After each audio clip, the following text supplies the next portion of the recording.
नमस्कार. The garden glimpse या आपल्या यूट्यूब चॅनलमध्ये तुमच्या सगळ्यांचं खूप मनापासून स्वागत आहे. तर पावसाळा सुरू झालेला आहे आणि गार्डनरसाठी हा खूप विशेष असतो, कारण गार्डनिंगची आवड ज्यांना असते त्यांना पावसाळ्यामध्ये खूप सारे फुलझाडांचे कटिंग लावायला मिळतात. इथे तुम्ही बघू शकताय रेन लिली आहे. पावसाळा म्हटल्यावरती रेन लिली तर पाहिजेच. त्यानंतर जास्वंद, गुलाबाचे प्रकार अशी खूप सारी फुलझाडं इथे आहेत. तर आजचा विषय देखील हाच आहे की पावसाळ्यामध्ये झाडांची काळजी कशी घ्यायची. तर चला तर मग व्हिडिओला सुरुवात करूयात. सगळ्यात पहिल्यांदा तर तुमच्याकडे कोणतीही सक्लंट्स प्लांट्स असतील, जसं की त्यामध्ये जेड आला किंवा कोरफड, ही अशी झाडं आहेत ज्यांना पाण्याची जास्त गरज नसते. या झाडांमध्ये पाणी स्टोअर करून ठेवायची क्षमता असते. तुम्ही बघू शकता जेडची पानं देखील अशी थोडीशी वॉटरी अशी दिसतात. तर ही सगळी जी झाडं आहे यांना खूप पाण्याची गरज नसते. त्यामुळे पावसाळ्यामध्ये ही झाडं तुम्ही घरामध्ये आणून ठेवू शकता. ब्राईट लाईट पडेल अशा ठिकाणी तुम्ही ठेवू शकता. तर इथे आहे माझ्याकडे जेडचे 2 प्लांट आहेत आणि रबर प्लांट आहे. त्यानंतर बांबूचं झाड आहे, स्पायडर प्लांट आहे आणि स्नेक देखील आहे. तर ही जी झाडं आहेत ती मी काही आतमध्ये ठेवली आहेत घरामध्ये, जिथे ब्राईट लाईट येतो, आणि काही बाल्कनीमध्येच आहेत, पण ती थोडीशी शेडी एरियामध्ये ठेवली आहेत की जेणेकरून तिथे जास्त पाऊस लागणार नाही. तर इथे बघू शकताय तुम्ही स्पायडर आणि स्नेक आहे आणि त्याचबरोबरीने बांबू प्लांट देखील आहे.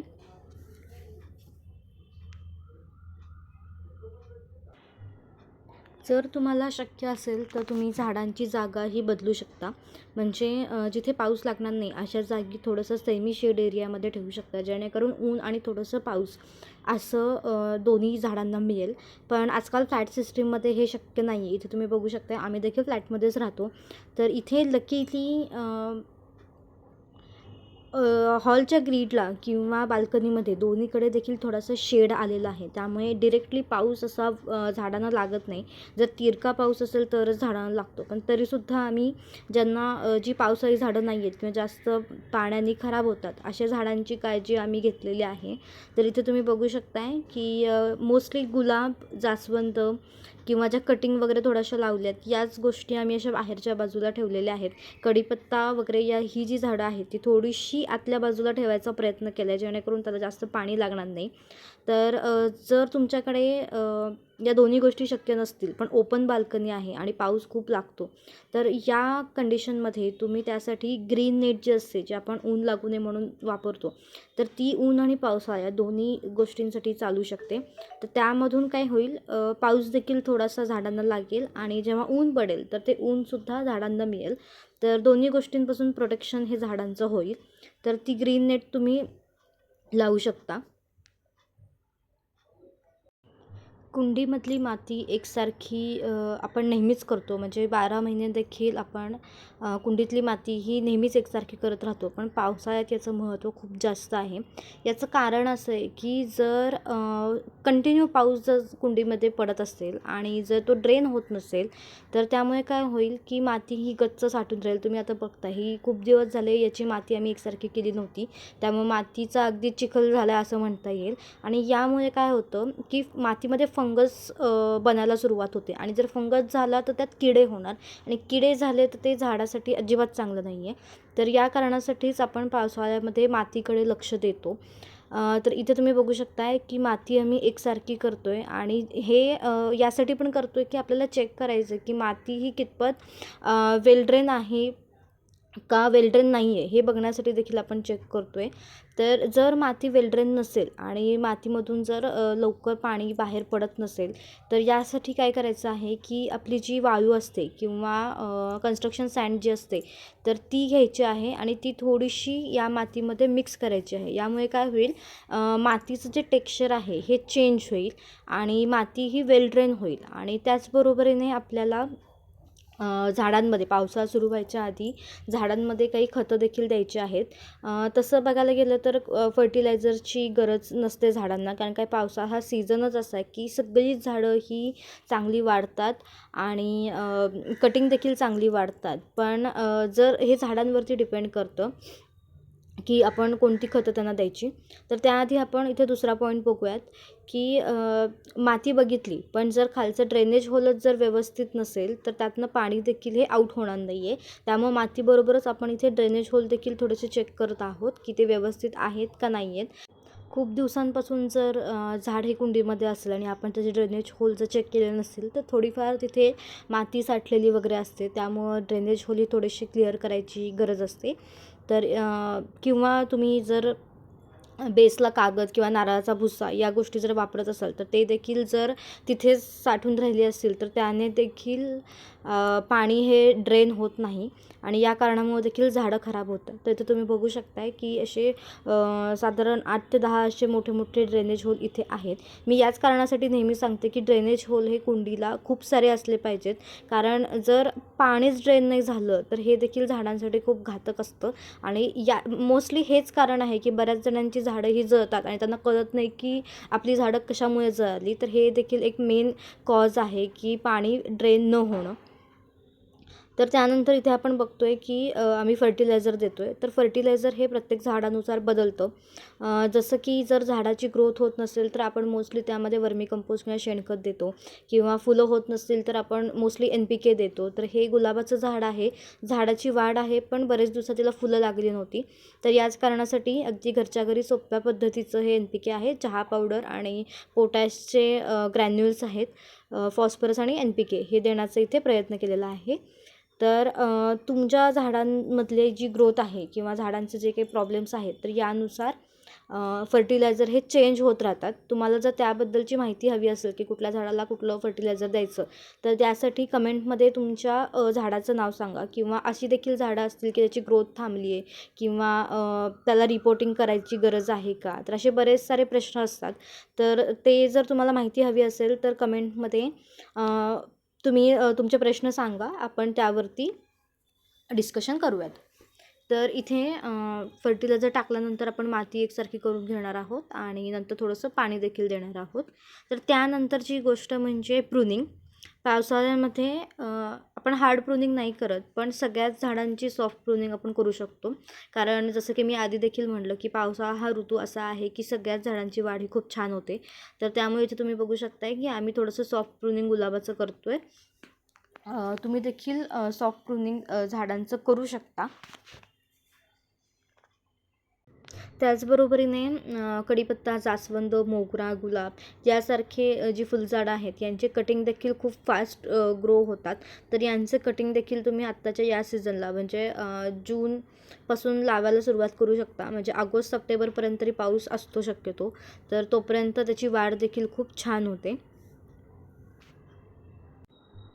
हे अबोलीचं झाड आहे आणि त्याच्या शेंगा ज्या आहेत, आता बहर थोडासा संपत आला आहे किंवा थोडासा कमी झाला आहे, अगदीच संपला नाही आहे.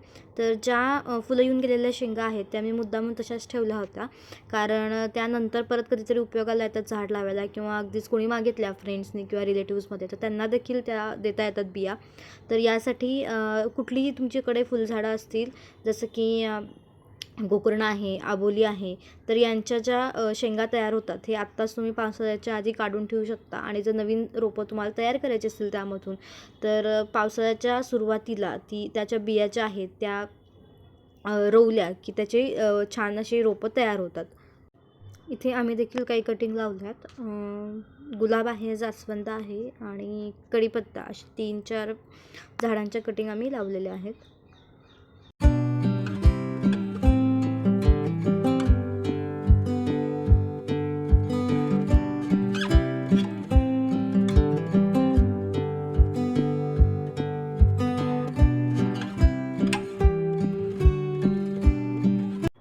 आता आपण बघूयात की झाडांना पाणी पावसाळ्यामध्ये किती द्यायचं. तर पाणी हे प्रत्येक एरियानुसार चेंज होईल, कारण काय पाऊस देखील हा प्रत्येक एरियानुसार चेंज होतो. काही ठिकाणी जास्त पडतो, काही ठिकाणी थोडासा कमी पडतो. तर अशा वेळी काय करायचं आहे की प्रत्येक कुंडीमधली माती ही आधी चेक करायची हात लावून. जर ती ओली असेल तर अजिबात झाडांना पाणी द्यायचं नाही आहे, आणि जर ओली नसेल तर झाडांना पाणी द्यायचं आहे. शक्यतो जर कंटिन्यू 2-3 दिवस पाऊस लागून राहिला असेल आणि तुमच्या झाडांना जर पाणी लागतं आहे हे तुम्हाला दिसतं आहे, तर मग झाडांना पाणी द्यायची काही गरज नाही आहे. जेव्हा पाऊस परत बंद होतो आणि थोडंसं ऊन पडायला लागतं, तेव्हा झाडांची माती थोडीशी सुकू द्यायची आणि त्यानंतर मग रेग्युलर आपलं जे वॉटरिंग असतं ते द्यायला सुरुवात करायची. त्यानंतर आपण बघूयात की झाडांना पावसाळ्यामध्ये कीड लागते किंवा फंगस तयार होतो आणि त्यामुळे मातीमध्ये देखील थोडेसे किडे लागतात. तर यासाठी आपण जर पानांवरती कीड लागलेली असेल तर त्यासाठी नीम ऑइलचा स्प्रे आपण देऊ शकतो. आठवड्यातनं एकदा नीम ऑइल स्प्रे झाडांना दिला तर चालतो आणि त्यानंतर नेक्स्ट डे साधा पाण्याचा स्प्रे करायचा आहे. जर मातीमध्ये जर असं काही असेल की मातीमध्ये फंगस लागला आहे किंवा कीड लागली अशा गोष्टी जर झाल्या असतील तर टॉप लेअरला तुम्ही दालचिनी पावडर टाकू शकता आणि जर तुम्हाला वाटत असेल की वरती काही नाही आहे पण आतमधली माती वाळत नाही आहे किंवा तिथे फंगस पकडून तिथे कीड लागायची शक्यता आहे, तर अशा वेळी काय करायचं आहे, साधारण 1-2 इंचापर्यंतची माती ही वरची खोदून काढून घ्यायची आणि त्याच्या आतमध्ये नीमखलीची जी पावडर असते ती थोडीशी आतमध्ये टाकायची आणि परत साधी माती टाकून थोडंसं मिक्स करून घ्यायचं. तर याने देखील मातीच्या आतमध्ये होणारे किडे हे नाहीसे होतात. आणि मी जसं सांगितलं की टॉप लेअरला दालचिनीची पावडर हे देखील तुम्ही ट्राय करू शकता.